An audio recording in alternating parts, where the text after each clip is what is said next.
We're here again for another Meet the Candidate special. I am with Colonel Julie Hall, a Republican representative for the Massachusetts 4th District.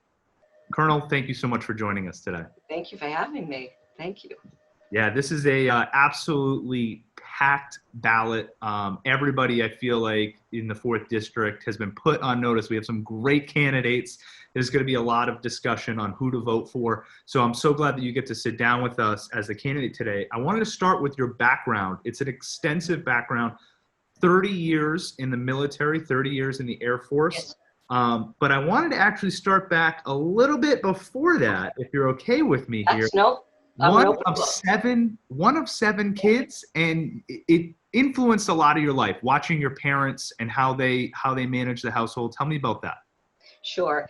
Well, when you have 7 people running around the house, listen, I can tell you there is no such thing as privacy. First of all, there's nowhere you can go, even in the bathroom, okay, to get away from brothers and sisters. And you learn very quickly too that you have to get to the table first at dinner time, or you're going to be in trouble. But seriously, my brothers and sisters are very supportive. One of the things my parents did tell us is that we should always take care of each other, no matter what, that we're always going to be family. And we do try very, very hard to do that. We fight like most families, but we are very close, and our extended family very close. And I'll go into that a little bit because that was something I used to talk about to people in the military about our Thanksgivings. And all of a sudden I had 6 or 7 people wanting to come home to my house for Thanksgiving, which was great because I bragged so much about it. But yeah, so my parents worked, my father worked 2 jobs. He worked at night, and my mother also worked as a nurse. And so, the interesting thing, I'm very tired when they got home, and it's 7 kids. So it was a little bit of chaos going all the time. But I find that that's probably not much different than a lot of people that are here in the 4th District, what they would describe in their own lives, their parents having to work 2 jobs. My mother got home at like 7 in the morning. She made us breakfast, got us off to school, and then maybe got a 2 or 3 hour nap. So, I mean, they did a lot for us. And, of course, as we get older, we appreciate it more.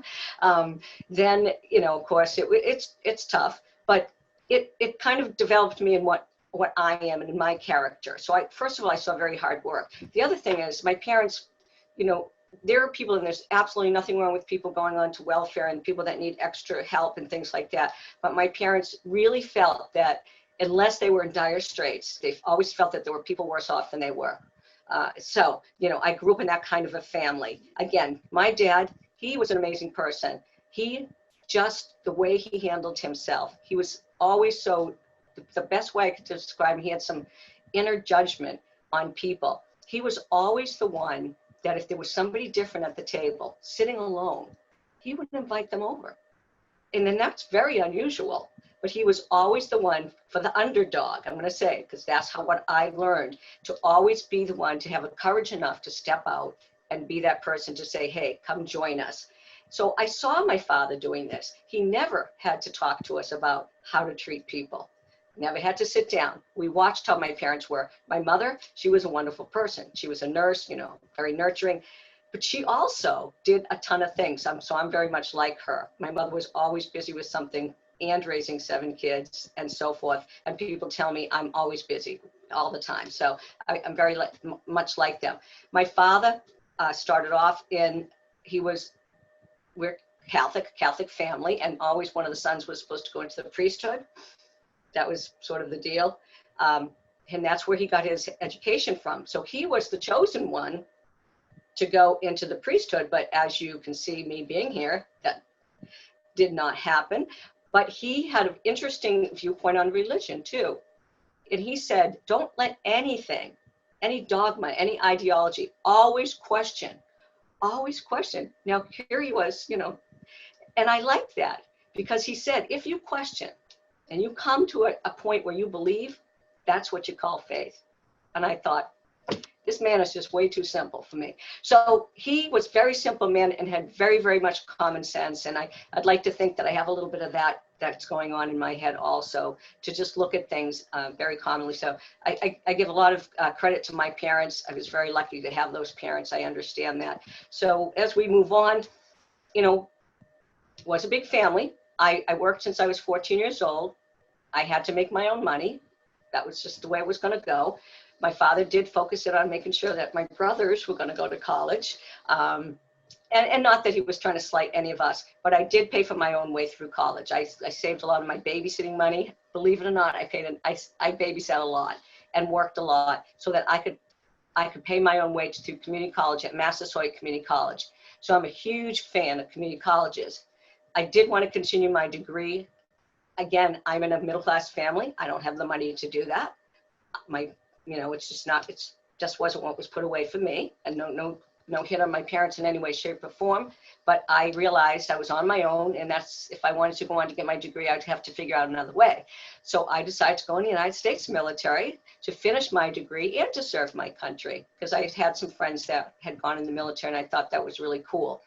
The other thing I liked about the military was I felt that it would be the place that I would be treated the most fairly, being a female, because of the rank structure and so forth.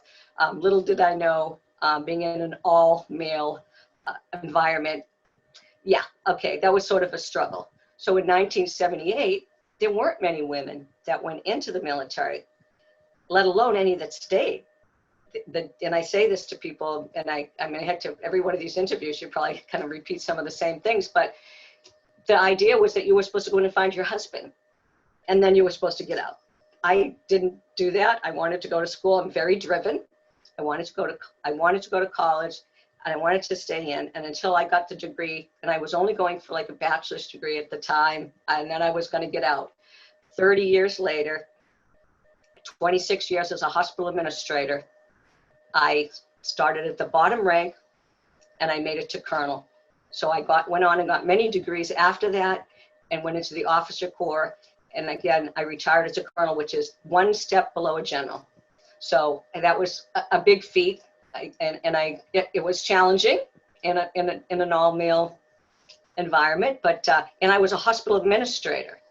So not only was I in an all-male environment, I was in a predominantly male career field, because I was a hospital executive. So I was always one of 5 or 6. Let's just put it that way. So I've kind of learned to hold my own in that. And the thing I like about the military the most, that brings me, when you talk about what makes you different from other candidates, I have had a lot of experiences.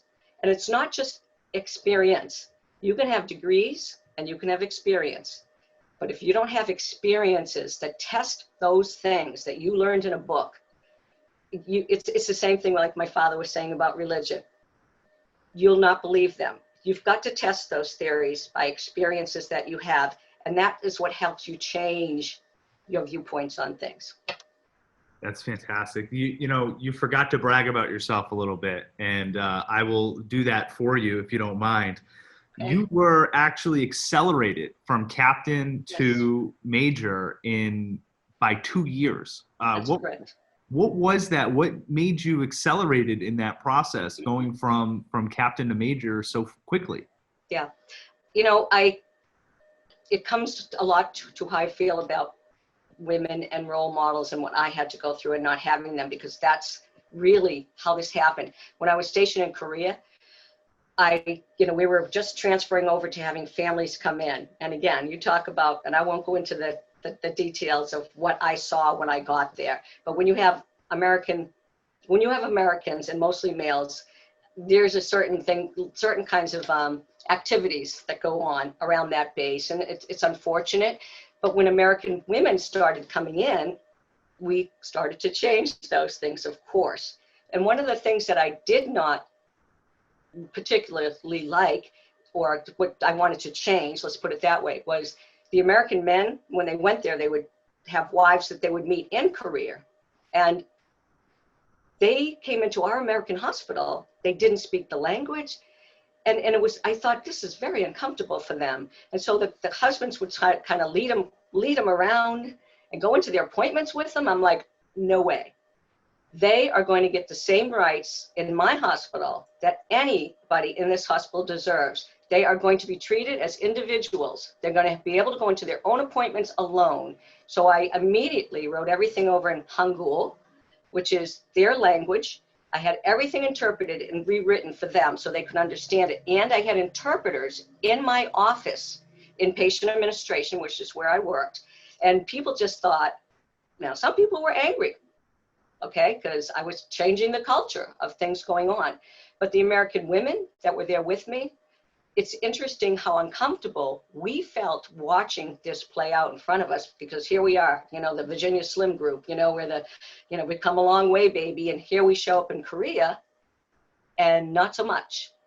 So it was very uncomfortable. And when I started changing things, I could feel that the women also liked it, felt much more comfortable. It was almost like a rah-rah for us, you know, because now I think, you know, in terms of the folks that were there, you know, they probably didn't understand what was really going on. But for us and, you know, for my mission was to make sure that everybody was treated fairly, everybody, okay? And that's what I did.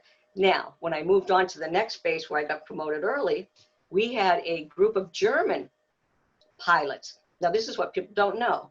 They don't have airspace to fly over in Germany. So they come over to places like Holloman Air Force Base where we have huge deserts, and they actually lease our airspace so that they can fly and teach their pilots how to fly. Very interesting. Lots of little secrets, I know. But they came over early and they didn't get what's called immersed. So a lot of the folks that came over did not speak English. And I thought, you know what? I got this one down pat. So I immediately went after having everything translated over into German. I had a girl in my office, my second in command, if you would. She's wonderful and we're still great friends. She was from Germany and she spoke German. How could we be so lucky? And so we set up the exact same thing around the base and bringing these people in. And to bring in a group of people, you know, they have their own commanders and their generals, and, you know, this is big stuff to the Americans. This is big foreign policy stuff. We also had Taiwan pilots there too, and that was interesting. So that was back in the 80s, and you can see what's going on now. But the Taiwan pilots were training there at the same time, and that was a whole nother group that had a whole different set of rules. But with the Germans, I did all that again, and because of that, people just thought, this is amazing. How this person could think about this stuff, and little did they know I did it in Korea and just transported it here. So that, and a lot of the things that I was able to do with healthcare, because being a healthcare administrator, so you're kind of doing both. You're doing leadership stuff, you're doing foreign policy, but I'm also a healthcare administrator. I took that clinic, it was a small clinic in the middle of the desert, and I saw operating rooms as I walked through my first day, and I said, how come these people are doing admin work in the operating rooms? Why don't we get these up and running, and so forth and so on? And that's what I went after doing. I went after what we call recovering dollars from that we were putting out in the outside community and bringing them back into my hospital. Two reasons. We were able to provide care, better care to our GIs right there in our clinic. And we also were able to save the money that we were doing on administrative, and you pay a lot of money with insurance companies to fill out those claims. You wouldn't believe the amount of money. Just on that money alone, I was able to get more equipment and so forth. So, you know, those kinds of things in the military, and I was just a young captain at the time. So, I had just finished my degree at Washington University in St. Louis. I just finished it. But again, here it is, my experience. Was I going to be able to put this into play? How is it going to work out? We had just started managed care. That was the new word. They call it accountable care. No different. No different. Call it what you want. Obamacare, no different. Call it what you want. So that's the other thing that I bring to the table is for 26 years of my life, I've worked in all different aspects of 100% taxpayer funded healthcare system, and still our cost went up. As much as I try to, you know, squeeze things and use the market and on my own. So even though I was a military person, I still had to be just like any other administrator out there. What people don't understand is that you have to make a profit. You have to make a profit. There's got to be some way of making a profit, because if you don't make money, you can't move forward. Prices keep going up. You've got to make money. So, you know, we were able to capture the salary of people because we were paid by rank, not by like neurosurgeon, or, I mean, I probably got a third of what I would have got paid on the outside doing the job that I was doing, but that's okay. I loved what I did. But we were able to capture the salary and keep that contained. And again, the money went up. We still went over budget. So socialized medicine, 100% is not the answer. There's got to be a better hybrid system to use to fund this stuff. So that's why I got, long story short, that's why I got accelerated, because I was one of the thinking out of the box, I guess is the best way. I look at an issue, I look at a challenge, and I'm like, I'm going to fix this. I'm going to fix it. That's incredible. I'm so glad I asked that question then, because that's an incredible story of how you solve problems and solve issues. Anyone can go research you a little more if they want to. hallforcongress.com has all the information out there. I'm going to skip past a little bit more of your background. I think that we have heard a lot about your extensive background now. I wanted to talk to you about your political beliefs. On your website, there's 3 topics that I think come up a few times throughout. The first I wanted to talk to you about was that this is not about parties or labels, but values. And tell me about what you mean by that. Yeah, I think, you know what, one of the biggest difficulties I've had with running for office is there's sort of a checklist. Okay, and if you believe this, this, and this, you go into this party. And if you believe this, this, and this, then you put in this party. And I happen to be one of those people that kind of fits, because I'm very fiscally conservative, and Second Amendment, I'm all for the Second Amendment. So yeah, but then there's the other part that sort of, well, what do I do with all these other great things? I have a degree in psychology, and I've worked with, human resource management. I have great ideas about, I am a vegetarian, I love animals. Where do you put me then? And so I find it very, very difficult. So it is about values, and it is about what you believe in, and how you get to that point, how you change those things that you believe in, or that you feel other people believe in too. Again, I approach things, I believe, a lot differently than other people do, just because of my military background. I do a lot of research, and a lot of times, even in the military, you don't have that opportunity. You have to make gut decisions. The good thing is, because I've been able to make those gut decisions and sort of, I'm going to say, practice that, because in the military, they say failure is not an option. It really isn't. And so you get much better at trying to make the right decision the first time. You really do. It's kind of an art, but they teach you. I mean, you just go in there. They teach you, and we have extensive training in these things. And so again, I'm blessed for the background that I've had. Very extensive training on doing that and making those decisions. So to me, it really isn't about how you put a label on somebody. Obviously, I'm a conservative. Obviously, you ask me, do you believe in the Second Amendment? I'm going to say yes.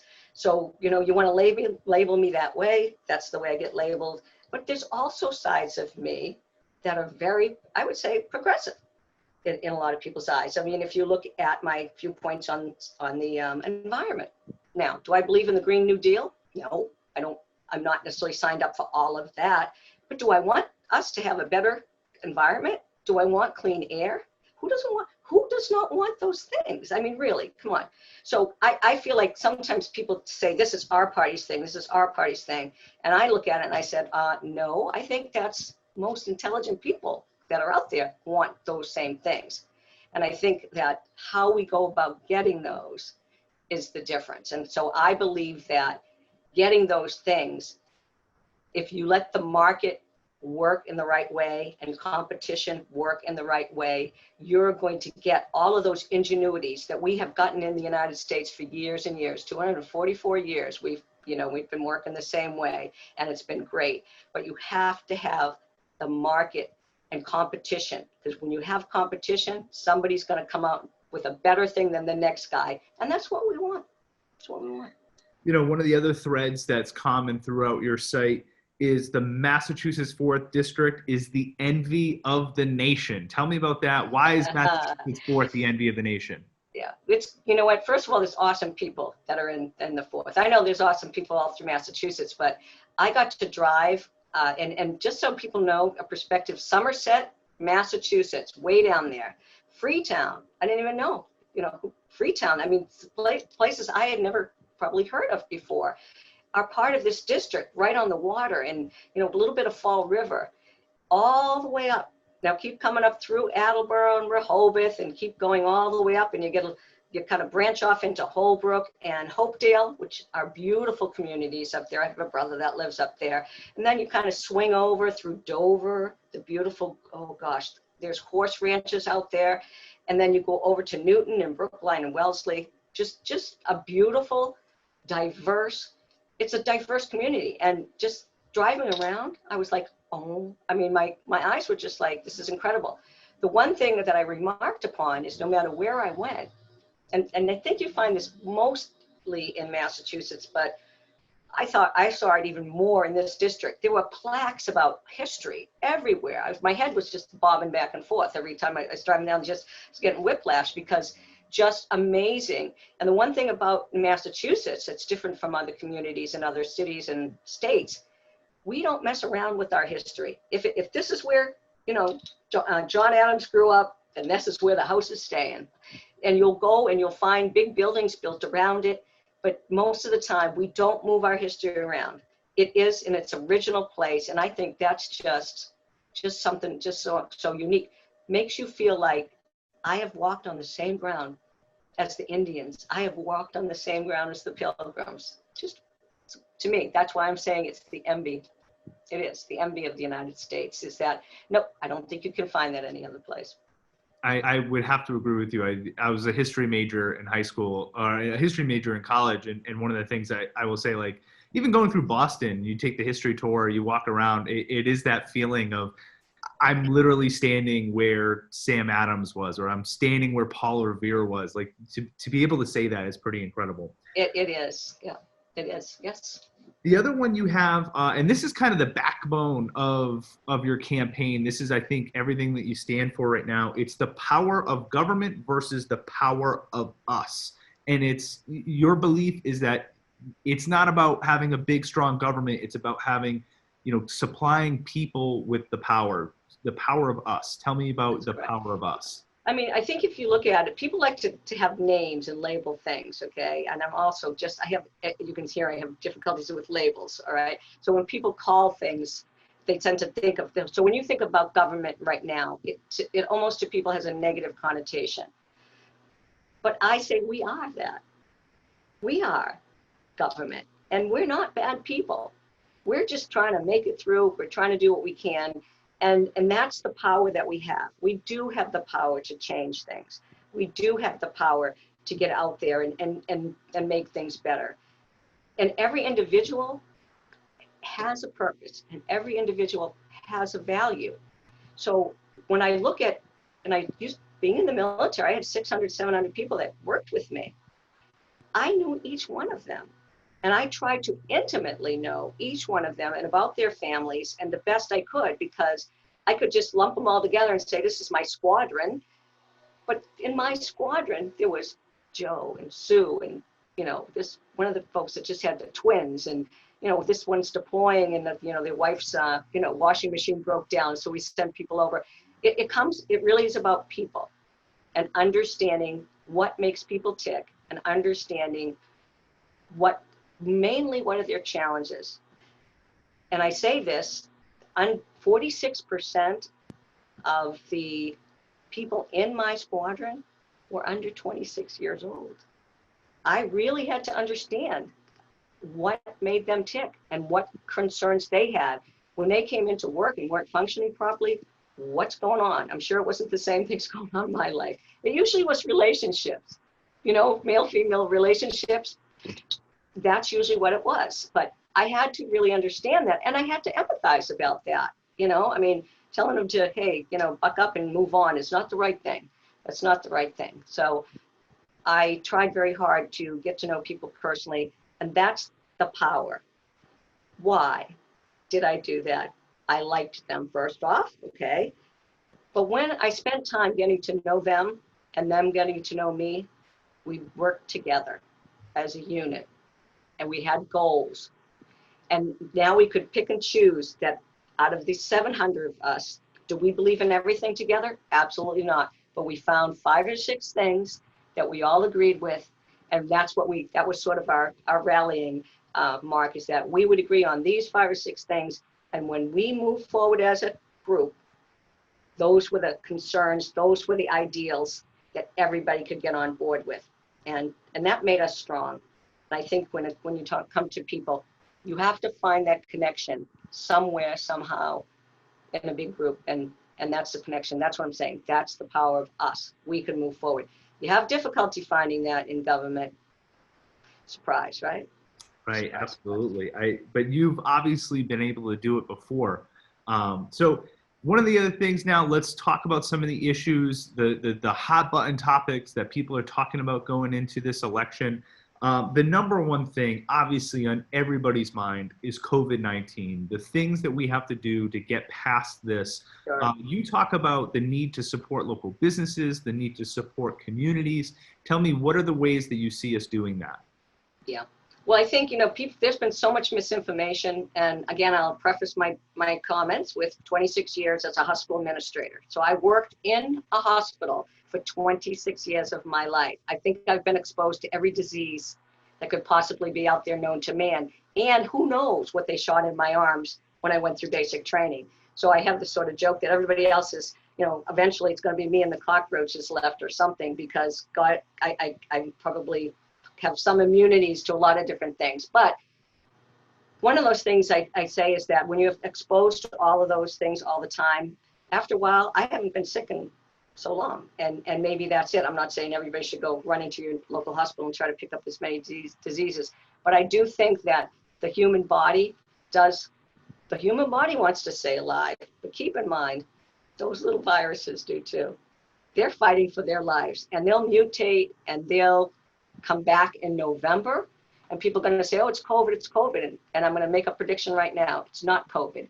It's going to be a new mutated virus, because I know I don't want to put human characteristics to this thing. They're going to figure it out. Every species tries to survive.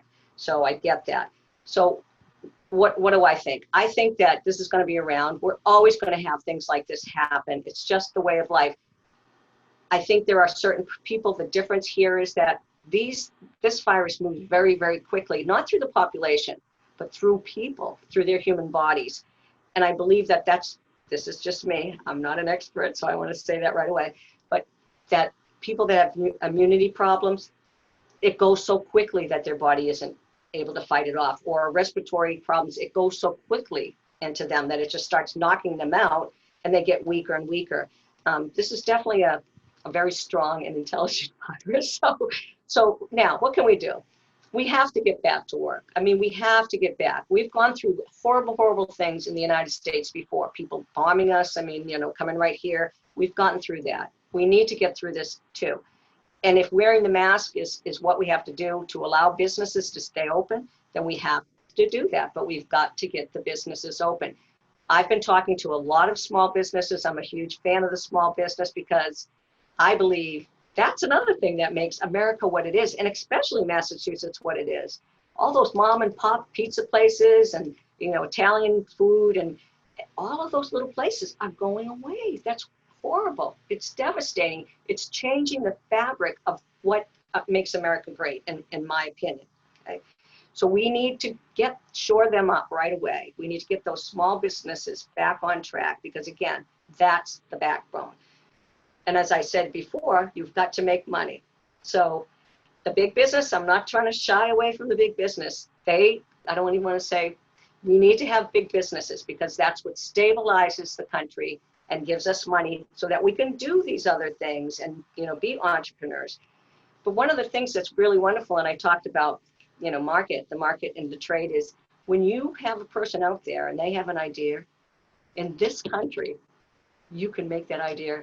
You can take that dream and you can make it reality. You can in this country. People have done it over and over again.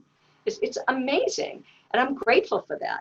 That's why, I support, I don't want to see things change from that. I don't want to see those things go away. That's what makes America great. People feel good when they work. People feel good. And I tell people right now, everybody's saying, oh my gosh, people aren't in work. I said, I don't think there's anybody out there right now that's saying, oh my God, I hate my job. Okay. They're probably like, I wish I had one. And so people, they like to work. they feel good making money. But from a mental health standpoint, that's a value. They want to feel a value. And I don't mean working like people have to work with their hands, or they do something that contributes to the community. We've got to get people back to doing that. We've got to get the small businesses shored up. We have to keep the economy. We have to keep those big businesses going strong because, you know, and if you look at it, they're the ones, they're floating us now, if you think about it. So, you know, that's the way this that's the way this works, to allow us to do these other things that are wonderful. So that's what I'm focused in on. Now, wearing the mask, I don't like it. I'm going to tell you, to be honest with you, I don't like wearing the mask, but I do it because I want those businesses to stay open. So I'm not going to be selfish about that. And that's the other thing I guess I learned in the military. Sometimes you have to do things for the better of all, for the better of people. If you're constantly looking like what's best for me, you know, you're not going to live a very fulfilling life. Yes, maybe some people are happy, but I would never be happy that way. It was always about what can I do for my troops? How can I make them better? How can I give them a better opportunity? I mean, I made it through the ranks and somebody did that for me. And I hate to get kind of corny and say pay it forward, but that's what I think. You know, pay it forward. We owe the next generation a lot of things. I talk about seniors. I talk about, you know, we owe the seniors a great deal because they paid it forward to us. So we owe them a great deal to let their last days be the best that they possibly can and make sure they have health care. So, you know, if you look at all sort of what I believe in and how I believe in it, you kind of see that kind of thread go through too on a lot of these things. It's amazing how much, you know, every candidate that I've talked to, and now I've interviewed, you know, 9 of the 11 or 9 of the 10 that are left. All the candidates, when you ask about COVID-19, it's always a discussion, not about a virus, but it's a discussion of all the things that the virus has affected.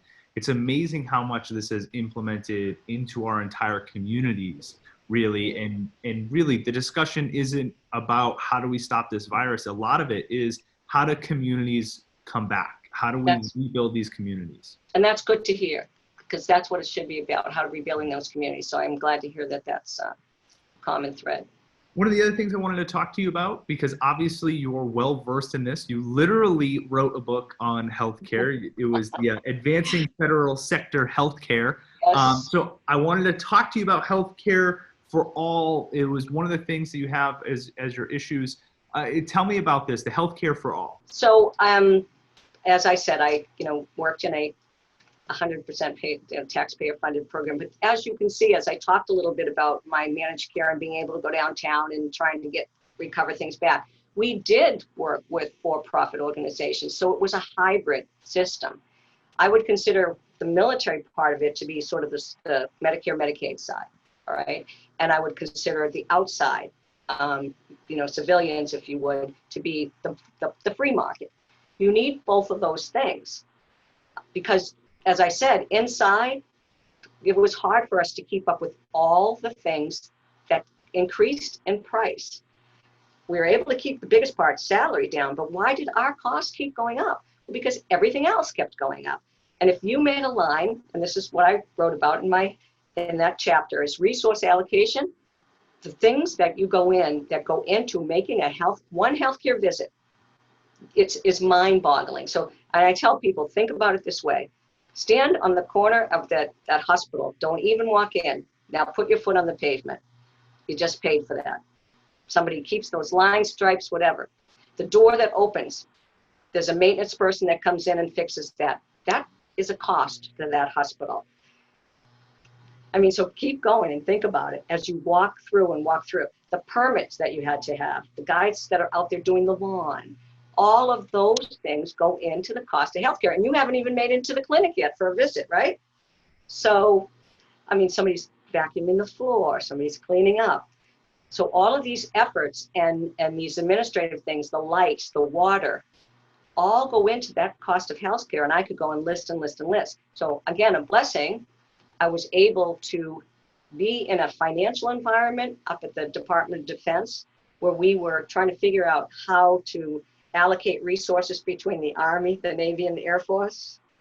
And let me interject this too, because people always ask me, well, how do you think you're going to get along with the Democrats if you have to? Well, listen, if I can get along with the Army and the Navy and the Air Force, who have hundreds and hundreds of years of doing things their own way. And we were trying to make a joint command, and I had to work with those three groups and get healthcare done together. It can be done.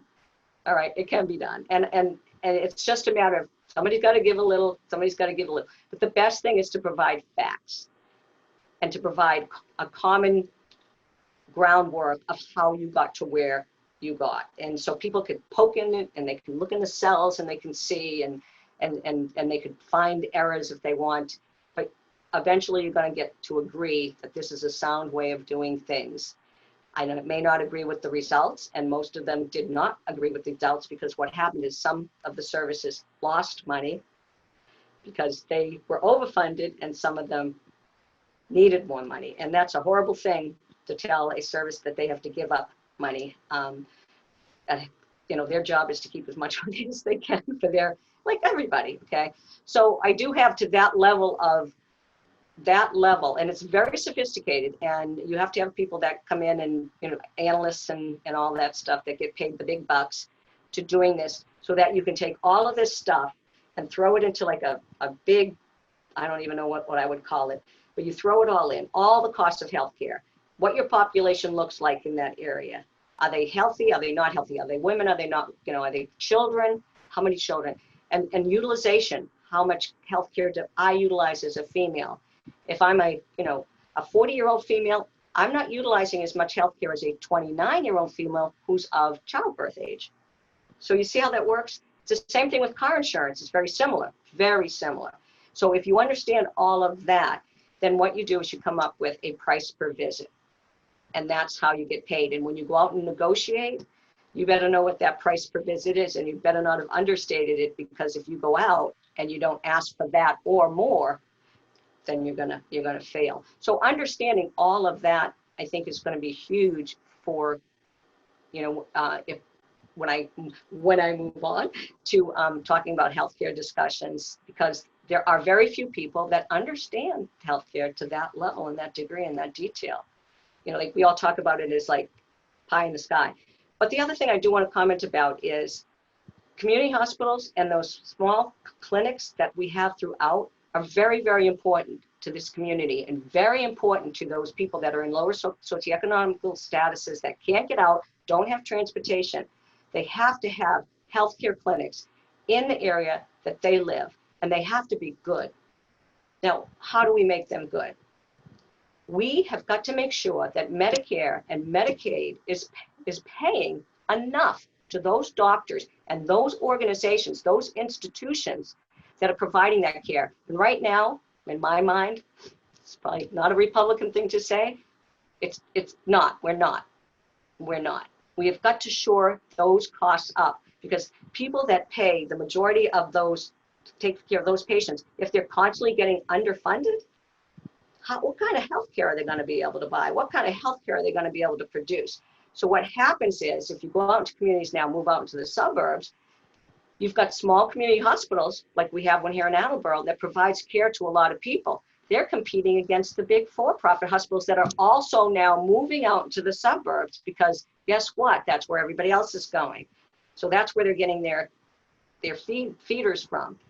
What happens is, if we don't shore those community hospitals up and make sure that they can stay competitive with the amount of Medicare and Medicaid patients that they're seeing, they close. What happens? Well, first, a whole bunch of people get dislocated, but then we all go over to the for-profit hospital, paying the higher premiums for healthcare. That's how healthcare goes up. See? So that's why when I talk about a hybrid system, that's one of the things. The other thing is technology. Technology is huge to allowing those doctors and nurses and medical providers, because there's a lot of different medical providers that are just not doctors and nurses, and they'll tell you so, okay? I'm a provider too. So, chiropractics, all of these things. So all those healthcare providers that are out there, they have to be shored up and they have to be paid. And, we have to make sure that they have technology. They want to see patients. They don't want to fill a form. They don't want to do, they want to see their patients. That's what they want. And we have to get it in our minds that is the most important thing that happens in healthcare, not the paper. And this is coming from a hospital administrator, okay? Not the paperwork, not the insurance, but them being able to deliver the kind of healthcare that people deserve to have. Julie, that's incredible. A lot of details in your healthcare, a lot of details. So I'm so glad we got the time to sit down and talk. A lot of times when you do a debate or a different forum, you don't get all that information. You have to keep everything to a short little period. Yeah. But I Yes love or the no. fact that we can have these. Yeah. Yeah, I love the fact that we can have these discussions. The last thing we wanted to talk about today, and I know the time is a bit crunched, so I don't want to keep going with you all day. But one of the last things I wanted to talk to you about, because this again, huh? So it's riveting. Yeah, I know. It really is. I actually love these conversations, so it's been great. But preserving the environment is one of the things that I think, again, you mentioned that you might not be saying things that are so Republican or so conservative. And I actually agree with you. This is one of the ones that you do lean a little left on. And it's actually a really great thing that I love to see the fact that you're not all right just because you're a Republican. You absolutely have individual thoughts, individual ideas, and this happens to be one of them. Tell me about preserving the environment. Thank Tell me you. about your stance on that. Sure. So when people, and it's great that you bring, okay, so the time limits. Most of the time when people say, answer this question, it's yes or no. I mean, I'm like, because there's never a yes or no. I mean, it's always a maybe. So here's one in particular where, when people say the new Green Deal, I'm like, I don't know what you're calling it. You're labeling it something, but so let me tell you what I want to do and what I believe in. Thank you. So thank you for the question.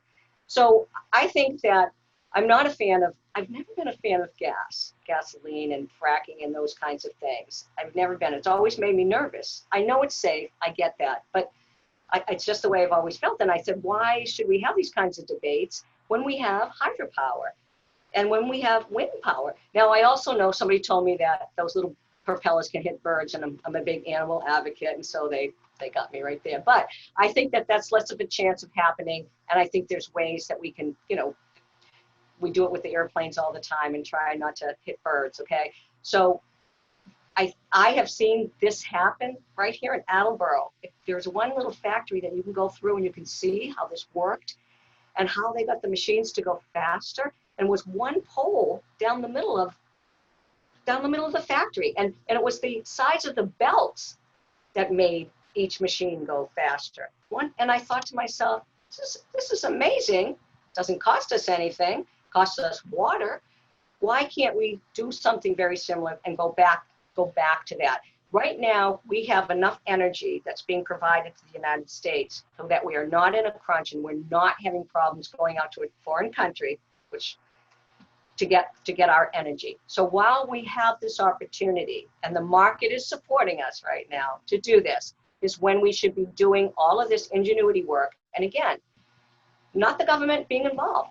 The government should put out an RFP, should say, request for a proposal, and say, I want this to happen. Let companies compete, because they're going to come up with something amazing. I was talking to somebody, I said, what if we said we wanted to pick up all the plastic off of the seashore, which we should. We need to clean up our water. We need to clean up our seashore. When I first came to Massachusetts, there were hypodermic needles down at Nantasket, which is where my family grew up, and all this horrible foam. I came back and it was beautifully clean. So thank you, Massachusetts, for cleaning up while I was gone. So I appreciate that. But you can find companies. Let's just say we want a machine that worked like a magnet to attract plastic. I swear, if you went out there and told some company to produce something like that, they would find something that would suck up plastic out of the sand and put the sand back down. And when you use the market against to compete, you come up with these kinds of things, and those are things we can't get when the government gets involved and all those regulations that go on. So I'm a huge fan of the environment. Now, do I believe all of these things that are going to happen in several years out? I hope not. But I do believe that we should keep our environment clean. I do believe that we should have empty space or green space for animals, green space for people, and space for industry. We need to share this planet together, and we need to share it equally. So those are what I believe in now. If you want to call that some kind of deal or Julie Hall's deal, that's my deal. Keep things clean. Pick up after yourselves. How simple, do you talk about the power of us and the power of government? How much does it take? I'm sorry, because people are, I'm cutting the lawn right now. Sorry, I can't get that. But people, how much does it take for a person to throw their trash into the trash can? So I'm talking about little things like that people can do to save their own planet. And it doesn't have to be this big labeled, sophisticated plan. We just need people to have respect for the planet. We need people to have respect for the fact that we want clean water. We don't want our animals getting tangled up into plastic and those kinds of things. I don't, because I love animals. And we want our air to be clear. We want our air to be able to be breathed. So whatever we have to do to move in that direction, to make that happen. Now, can we flick a switch and say, you're going to do it and you're going to do it by 2015? No, we have to work towards it. We don't say, oh, well, it's going to take too much. Let's not do it. Absolutely not. We have to move towards that. And as we move towards doing these things, new jobs will come up. We'll need people to run the windmills. We'll need people to be out there, keeping the river, controlled the way we want it. There'll be new jobs that will come from all of this. And we can switch over and have those people so that nobody loses their job in all of this. But it takes very, very careful thought process as we move forward. And I think some people just want it too aggressively. So, I think what was interesting reading through your suggestion was the difference, and you alluded to it here, was the difference between what you're suggesting versus what, say, the Green New Deal is really the nuance of incentivizing people and incentivizing businesses in the free market to go towards this path. And you talk about giving some incentives to small businesses or to businesses in order to implement these ideas and these concepts, versus Absolutely. Telling the government to tell businesses to do this or telling the government to do this, or it's going to be a problem. I think, that's the nuances that you have is incentivizing businesses versus instructing business or telling businesses what to do. Well, good. I'm glad that came across because that's exactly, what I'm trying to say is that I think there's better ways of doing things and where we could all do things together. And I am not a big fan of government control. I've heard from many small businesses, and I say, is it the money you need? And they said, I'd rather not the money, not that no one ever would say, I'd rather not have money. They never said that, but they would say more than the money. I want government to get out of my way so I can do my job and do my business. Every time I turn around, there's a new regulation for this. Some of them they understand. Some of these are safety things. They're trying to protect people, but always a new program that they have to manage. When you have a one person or a two person business, some of these programs that we try to bring in, we don't think I'm going to call it downrange because that's what I think. We don't think about the repercussions of what that's going to do to a small business person. It sounds wonderful. Yeah, do I get 20 weeks of leave? Oh yeah, I love it. But how can a small business person with two people in the shop absorb that? So we have to think about those things as we make these decisions and say, okay, everybody's going to do it because the law says everybody's going to do it. That's, I think, that where I'm a little bit different too, is we have to look at specific businesses and we have to monitor and we have to tailor our laws and concerns. And even within small business, not all businesses are the same. Restaurant business is totally different from lawn care business. So saying, okay, here's your big fix-it package, everybody, not the way to do things. We have to look at targeting those things that are going to help those businesses the most. And well, how do we do that? We're going to have to listen. We're going to have to listen to those people and find out what do they think is going to. So again, I'm a huge advocate of that. I've never made, it's been a rare situation. I have to say never is an absolute, but rare that I don't have as many people at the table to help me make this decision that I can possibly do. Because the more people that are going to be, a factor, or this is going to affect them at the table, the better decision you're going to make. So, we need to start doing things like that a lot better. I mean, you see some things that have happened, and I don't know the whole behind the things, but all these reform bills, look at the repercussions. Did we really think all the way down the line, did that have to happen in 24 hours? Absolutely not, okay? So, again, I'm you have repercussions, and sometimes when you make decisions and you make them too quickly, you will live by those downrange. You will live by those, what I call collateral damage. You will live by those. So be very, very careful. Make better decisions. I'm going to make better decisions. The last two questions, I know that we're getting to it here in time-wise. So the last thing I wanted to ask you personally, we have to ask this question, is you've now talked to some access stations. You've used us in the past as far as communicating to constituents. Tell me about when you win and you become our Congresswoman. When you do that, how will you use access stations going forward, and what's your opinion on access stations? Yeah. So these, like cable and so forth, and yes, you know what?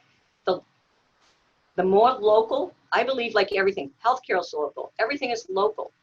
Everything is not the same. Franklin is not the same as Walpole. Walpole is not the same as Attleboro. I really feel that. Is it going to be extra effort for me? Absolutely, but I don't have problems with that. Okay.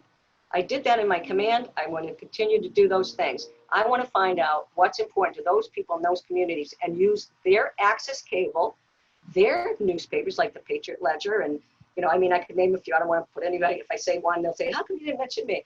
Well, all of you, Franklin Matters, I've been looking at these. And I'm like, these are great ways to get information out to people. I like local cable. And I tend to think that, in my opinion, they do a better job. They're still pure. I'm going to say that, and I'm going to hope that I'm saying the truth. I feel that you're still pure. I still feel that even though there might be people that lean a certain way, I have not been treated anything but kindly, and I feel that the unbiased, for the most part, has come through. And I think that you guys you're the future. I'm going to use you more, probably, mainly because I can tell you right now, I've been running and lots of things have happened. I've got many awards through the state of Massachusetts, and they had no problem putting those in the paper. And now that I'm running for office as the Republican, crickets, okay? And it's obvious. It's so obvious and so blatant, and that's it's disturbing, and it really is. So yes, I have found a friend, if you would, and a way to communicate that I think is probably a lot closer to the people. So if that answers your question, I hope that it does. I hope it comes through loud and clear. I hope that you all take that for what it's worth and keep doing good work. Keep doing the good work of the people. Thank you so much. I really appreciate that. That was a great statement, not only for myself, but also for those who do watch Medfield TV and do take in what we do. I think that they'll appreciate knowing that you're going to be using us going forward, and that they'll look forward to hearing more from Colonel Julie Hall. Now, the last question I have, the very last one, is probably the most important question of the day. Medfield residents have a very tough decision going forward on this election, not only in this one coming up, but also again when you're running against the other Democrats as well. So I want to ask you very simply, why should a Medfield resident cast their ballot for Colonel Julie Hall? Sure. Well, I think one of the biggest things is where I came from. I'm one of you. I don't live in an affluent community. I am not a famous person. I like to think so in my own mind, but that's just my sisters and brothers who also live in this district. My sisters and brothers quickly tell me, yeah, you're not. So get over yourself. So I grew up in this community. My family struggled, and I think my upbringing is a lot closer to what other people in the majority of this district have also experienced. Now, think about this. We have not had anybody in years be a voice for the middle class, the working class, the professional people out here, the blue collar workers, the people that had, are struggling to put their kids to college with 2 or 3 jobs. What did we have? We had a gentleman from a very rich family with a very, very, very famous name. I don't think that person, probably a nice person, had much in common with us. And we're getting the same group coming from the same place, and what do they say? The definition of insanity is when you do the same thing, the same time, and hoping for different results. Well, this is an opportunity to get a different result. And hopefully the result that you would like to have, somebody that can be a voice for us out here, that has more in common with you is going to listen to you, has been part of you, experienced these challenges that you have had, and will be able to represent your voice when I do go to Congress.